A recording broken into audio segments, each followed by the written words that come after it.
Hello students. Playing with numbers, संख्याओं के साथ खेलना, अध्याय 3 से संबंधित अभी तक मैं 3-4 वीडियोस डाल चुका हूँ। फैक्टर्स का भी डाला था मैंने वीडियो, मल्टीपल का भी डाला था। बट एक चीज़ उन वीडियोस पे जो हर घर पाठशाला के प्लेटफॉर्म से उठाए थे मैंने वीडियोस, उनमें एक चीज़ कमी थी कि आपकी जो एक्सरसाइजेज हैं वो नहीं हो रही हैं। तो कुछ एज ए सप्लीमेंट्री जो वर्क है वो मैं अपने वीडियोस डाल रहा हूँ। छठी क्लास की अगर गणित की पूरी बुक से पूछा जाए कि बेहद इम्पोर्टेंट क्या है, तो वो है तो वो है divisibility rules, factors, multiples, LCM और एचसीएफ। ये 5 चीज़ें छठी क्लास के पूरे सिलेबस में बेहद इम्पोर्टेंट डाली गई हैं, जो आने वाले समय में जैसे फौज में हमने भर्ती होना हो, या कंडक्टर लगना है, क्लर्क लगना है, किसी भी पोस्ट पे जाना है, तो वहाँ यहाँ से संबंधित 3-4 क्वेश्चन अवश्य पूछे जाते हैं। डिविजिबिलिटी रूल अपने आप में बहुत ही इम्पोर्टेंट विषय है। डिविजिबिलिटी रूल का मतलब क्या होता है, पहले हम ये समझते हैं डिविजिबिलिटी रूल हुए क्या। डिविजिबिलिटी रूल से देखिए, जब भी हम किसी संख्या को दूसरी संख्या से भाग करते हैं तो कुछ इस तरह से होता है। जैसे मैंने 15 को डिवाइड किया, मान लेते हैं 2 से, और एक और डिवीजन कर रहा हूँ मैं यहाँ 14 को 2 से, ठीक है। तो यहाँ 2 से डिवाइड करूँगा तो नेचुरली 2 7 जा 14, और आपके पास माइनस करके रिमाइंडर बचा 7, 2 7 जा 14 और रिमाइंडर बचा 0, ठीक है। जब हमारे पास रिमाइंडर कुछ रह रहा है जीरो के अलावा, तो हम बोलते हैं कि ये परफेक्टली डिविजिबल नहीं है, ठीक है। यह परफेक्टली डिविजिबल नहीं है, पूर्ण विभाज्य संख्या नहीं है। जब हमारे पास रिमाइंडर या शेषफल शून्य आ रहा है, ओनली देन हम कहते हैं कि दी हुई जो संख्या है वो इस डिवाइजर से डिविजिबल है ना। ये डिविजिबिलिटी मतलब कोई नंबर किसी दिए हुए नंबर से तब डिविजिबल होता है जब उसका रिमाइंडर कितना आए, 0, पहली बात, ठीक है। ये क्लियर है। अगर आपके पास जब हम किसी संख्या को भाग कर रहे हैं और आपके पास जो शेषफल है उसका वो शून्य के अतिरिक्त कुछ और आ रहा है, 1 2 3 4 5 जो भी कुछ भी आ रहा है, अगर शून्य के अतिरिक्त कुछ और आ रहा है तो आप बोलेंगे कि यह संख्या जो है वो दिए हुए डिवाइडर से डिविजिबल नहीं है, ठीक है। आप बोलेंगे कि यह जो संख्या है वो दिए हुए भाजक से विभाज्य नहीं है। तो विभाज्य का मतलब होना विभाज्य का मतलब होना शेषफल इक्वल टू 0, ठीक है। इंग्लिश डिविजिबल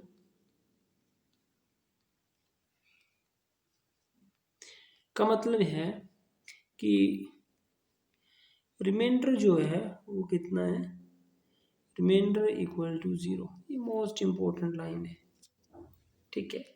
अब हम लोग आते हैं डिविजिबिलिटी रूल्स के ऊपर। अब रूल क्या होता है पहले समझते हैं। What is a rule? Rule एक प्रकार की इंस्ट्रक्शंस होती हैं, इंस्ट्रक्शंस हैं।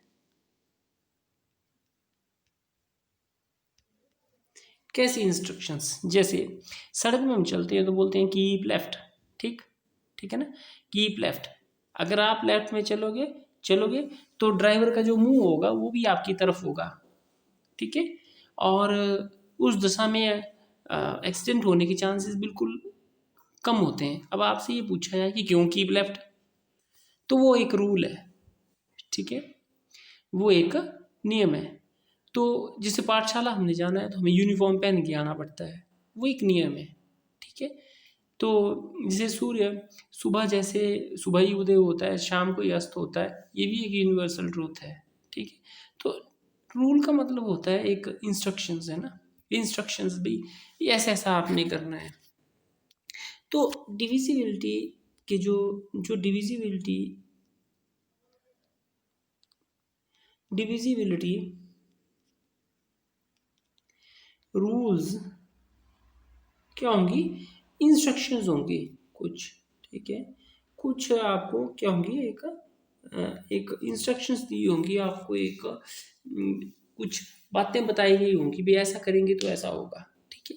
अब होता क्या है, मैंने जैसे आपको एक संख्या दी, जैसे मान लो ये संख्या दी 2 3 4 5 6, और मैं आपसे पूछूं क्या ये नंबर 3 से पूरी तरह से डिविजिबल हो जाएगा बिना भागी, वो आपने बताना है क्या इसका जो रिमाइंडर है, शेषफल है, वो शून्य शून्य है कि नहीं है। तो आप बोलेंगे sir it is not possible, बिना भागे हुए हम कैसे बताएंगे कि इसका शेषफल शून्य ही आएगा, इसका रिमाइंडर जीरो ही आएगा, है ना। तो डिविजिबिलिटी के जो रूल्स हैं वो हमें इनेबल करते हैं इसी चीज़ को बताने में कि आपको कोई संख्या दी जाए और आप उसको संख्या को देख करके ही बता दें कि हाँ ये दी हुई संख्या से विभाज्य है और दी हुई संख्या से विभाज्य नहीं है। ये काम आपका जल्दी से हो जाएगा। ठीक है। अब हम लोग ऐसा नहीं कि डिविजिबिलिटी रूल जो है वो लाख करोड़ संख्या तक के हैं, कुछ एक ही नंबर्स तक हम डिविजिबिलिटी रूल्स पढ़ते हैं। जैसे कि आपके जो सिलेबस में 2 3 4 5 6 8 9 10 ये विशेषकर है। और अगर आप सप्लीमेंट्री देखना चाहते हैं तो 7 और 11 और 13 ये भी होते हैं, ये थोड़े से टेढ़े हैं लेकिन ये भी रूल्स हैं ना। इतने के रूल्स का भी अगर हमें पता चल जाए तो मल्टीपल और फैक्टर्स का काम सॉल्व हो जाता है, क्योंकि अधिकतर मल्टीपल्स और फैक्टर्स जो हैं उनके लिए हमारे पास टेबल सिर्फ यही लगते हैं, ज़्यादा टेबल्स लगाने की ज़रूरत ही नहीं पड़ती है। तो सबसे पहले हम आज दो का डिविजिबिलिटी रूल जो है वो देखते हैं। ठीक है। तो मैं दो का पहाड़ा लिखता हूँ पहले यहाँ।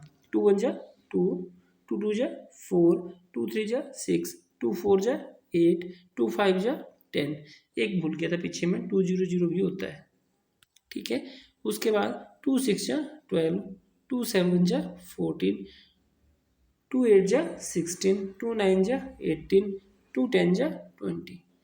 मैंने 1 और 2 जो इसकी टेंस प्लेस वाली वो डिजिट नहीं लिखी है, क्योंकि मेरा जो ध्यान है वो आपको ये बताने के लिए कि दो के पहाड़ी की खासियत यही है कि दो के पहाड़ी में हमेशा यूनिट प्लेस पे, वंस प्लेस पे हमेशा 0 2 4 6 8 ही रहता है। देखिए 0 2 4 6 8, 0 2 4 6 8 है ना, फिर आगे चल पड़ेगा 0 2 4 6 8। तो हमेशा जब भी हम दो का पहाड़ा पढ़ते हैं तो वंस प्लेस पे जो डिजिट आती है वो हमेशा 0 2 4 6 8 होती है। तो यहीं से हमारे पास डिविजिबिलिटी रूल आ जाता है। ठीक है।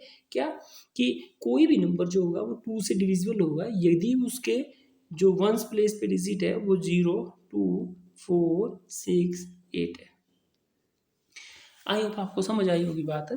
अगर हम दो के पहाड़े के ऊपर नजर मारें तो हमने ये देखा कि जो इसके इकाई के स्थान पर जो अंक है वो 0 2 4 6 8 ही आता है। तो यहीं से हमने एक नियम बना लिया कि दो से कोई भी संख्या विभाज्य होगी यदि उसका इकाई का अंक क्या होगा, 0 2 4 6 8। ठीक। तो जैसे मान लो मुझसे पूछा जाए कि यह एक संख्या है और आपसे पूछा जाए ये दो से विभाज्य है, आप सीधे इसका जो इकाई का अंक है उसके ऊपर नजर मारेंगे और बोले देखेंगे कि क्या ये 0 2 4 6 8 है, नहीं है, ये 3 है। आप बोलेंगे ये संख्या दो से विभाज्य नहीं है। ठीक। इसी तरह से यदि इस संख्या को अगर आपने दो से भाग करना है तो फिर से आप अंतिम अंक देखेंगे, बोलेंगे 4 है, 4 तो इस लाइन में आ रहा है तो इसका मतलब ये दो से क्या है, विभाज्य है। ठीक है। अब हम आते हैं 3 के लिए। 3 के लिए तो 3 का फिर से मैं पहाड़ा ही पढ़ूंगा। ठीक है।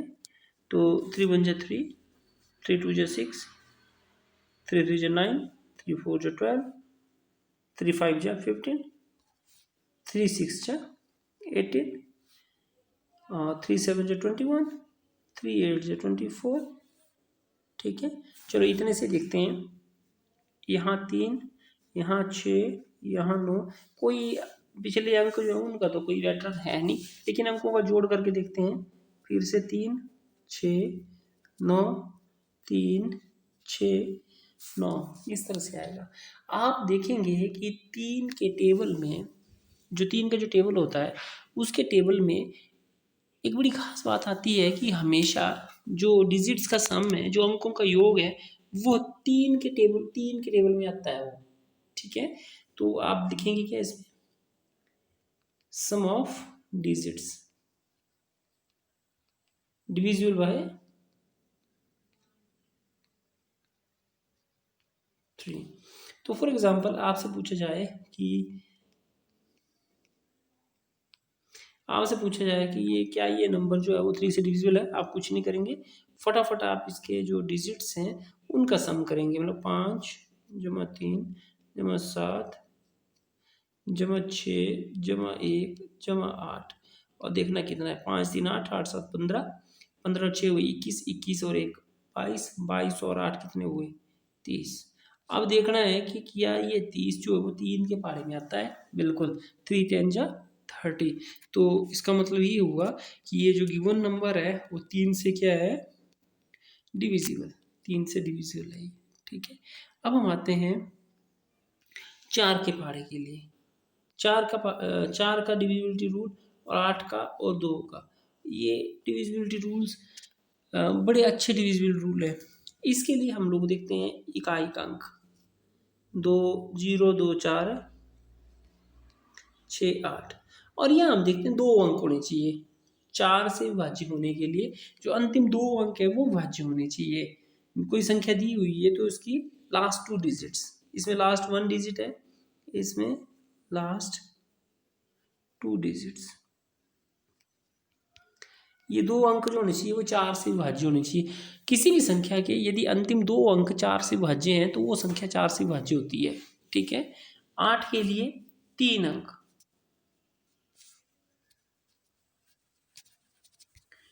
आप देखेंगे कि किसी भी संख्या के किसी भी नंबर के यदि लास्ट के जो 3 डिजिट्स हैं they are divisible by 8, then that number also will be divisible by 8। यदि किसी संख्या के अंतिम 3 अंक 8 से विभाज्य हैं तो आप बोलेंगे यह संख्या भी 8 से विभाज्य है, ठीक है।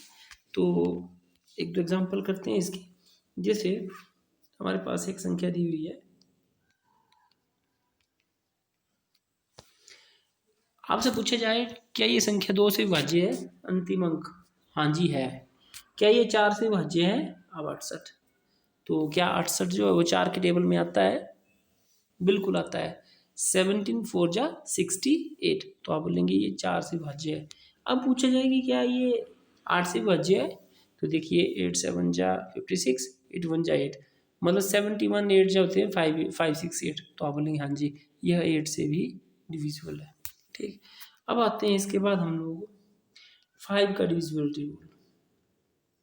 5 का टेबल बड़ा प्यारा है, देखिए 5 0 0, 5 1 जा 5, 5 2 जा 10, 5 3 जा 15, 5 4 जा 20, 5 5 जा 25, 5 6 जा 30, 5 7 जा 35, 5 8 जा 40, 5 9 जा 45, 5 10 जा 50, 11 5 जा 55, 12 5 जा 60।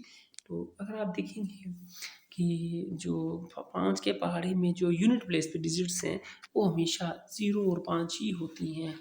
अगर आप 5 के पहाड़े को ध्यान से देखेंगे तो आप पाएंगे कि 5 के पहाड़े में जो इकाई का अंक है वो हमेशा 0 और 5 ही होता है। बस इस चीज़ का इस्तेमाल करना है आपने। आप बोलेंगे कि किसी भी संख्या की लास्ट डिजिट यदि 0 और 5 है तो वो नंबर जो है वो 5 से डिविजिबल है। फॉर एग्जाम्पल मैंने ये नंबर है एक, और आपसे पूछा कि ये 5 से विभाज्य है, बिल्कुल हाँ, क्योंकि अंतिम डिजिट क्या है 5। आपसे पूछा जाए कि क्या ये नंबर 5 से विभाज्य है, बोलेंगे नहीं क्योंकि अंतिम डिजिट है 1, ठीक। तो उसके बाद आते हैं हम लोग 6 के लिए। अगर आप 6 को देखें ध्यान से तो 6 हमारे पास 2 प्राइम नंबर्स 2 और 3 से बनता है, बस यहीं से पकड़ेंगे हम लोग। हम बोलेंगे कि यदि कोई नंबर 2 से डिविजिबल है और 3 से डिविजिबल है तो वो 6 से डिविजिबल होगा, ठीक है। दोनों से इकट्ठा होना चाहिए, 2 से डिविजिबल होना चाहिए, 3 से डिविजिबल होना चाहिए, ठीक है। इसके बाद हमारे पास आता है 10। तो 10 का तो आपको पता ही है, 10 का पहाड़ा पढ़िए आप, 10 1 जा 10, 10 2 जा 20, 10 3 जा 30, 10 4 जा 40, 10 5 जा 50, 10 6 जा 60, 70 80 90 100। हर बार जो यूनिट प्लेस पे डिजिट है वो क्या रहेगी 0। तो ये आप बोलेंगे कि यूनिट प्लेस पे यदि डिजिट 0 है तो वो 10 से डिविजिबल होता है। जैसे फॉर एग्जांपल मेरे को ये नंबर दिया जाए और आपसे पूछा जाए कि क्या ये नंबर 10 से डिविजिबल है, आप बोलेंगे नहीं क्योंकि लास्ट डिजिट 6 है ना कि 0, पर यही 0 लगा हो तो बोलेंगे हाँ जी हाँ डिविजिबल है क्योंकि लास्ट डिजिट 0 है। सिमिलरली बेटा अगर 100 हो हमारे पास तो 2 डिजिट हमेशा रिपीट होती हैं, ध्यान रखना है आपने, ठीक है। कोई नंबर 100 से तब डिविजिबल होता है अगर इसकी लास्ट 2 डिजिट जो है वो 2 जीरो वाली हो। 3 वाले के लिए 3, 4 वाले के लिए 4, 5 वाले के लिए 5, 6 के लिए 6, इस तरह से। ठीक है, तो मैंने आपको लगभग डिविजिबल रूल जो है वो समझा दिए हुए हैं। आपने लिखना क्या है और करना क्या है, तो वो जो जो चीज़ें मैं अंडरलाइन करूँगा वो चीज़ें आपने लिखनी है। ठीक है, डिविजिबिलिटी बाय, सबसे पहले ऊपर लिखना डिविजिबिलिटी टेस्ट। ठीक, divisibility by 10, if a number has 0 at ones place then it is divisible by 10। यही लाइन लिखनी सिर्फ। ठीक, 5 के लिए डिविजिबिलिटी बाय 5, ये लिखना नंबर विच हैज इधर 0 और 5 at unit place then it is divisible by. ठीक, ये वाली line. Divisibility by 2, divisibility by 2 ये लिखना, फिर यहाँ ब्लैक में लिखा होगा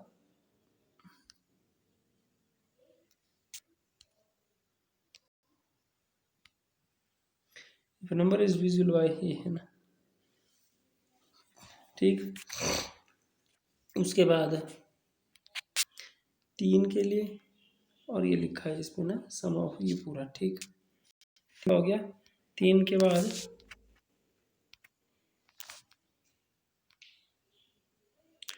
6 के लिए, 6 के लिए मैंने आपको बता ही दिया, कोई नंबर 6 से डिविजिबल होता है if it is divisible by 2 and both, ये है ना।